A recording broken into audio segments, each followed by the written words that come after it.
এখন আল্লাহ কোরআনে বলছে ওয়াকাদা রব্বুকা আল্লা তা'বুদু ইল্লা ইয়া ওয়া বিল ওয়ালিদাইনি ইহসানা।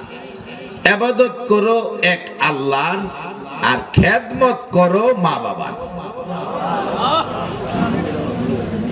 ইবাদত আছে মা বাবার খেদমত নাই, খেদমত আছে ইবাদত নাই, তাহলে আপনার জান্নাত নাই। মা বাবার খেদমত আল্লাহর ইবাদত দুইটা যদি একত্রিত থাকে তাইলে আপনি জান্নাতি। ইবাদত বহুত করছেন, মার মনে কষ্ট দিছেন, আপনার জান্নাত নাই। কারণ রাসূল হাদিস শরীফে বলেছে মায়ের পায়ের নিচে সন্তানের কি কি সবাই কোন। আচ্ছা এবার বাস্তবে যান। এই যে বাচ্চা ছেলেটা গজল কইলো জান্নাতের চেয়ে দামি আমার মা, মা গো জান্নাতের চেয়ে দামি আমার মা।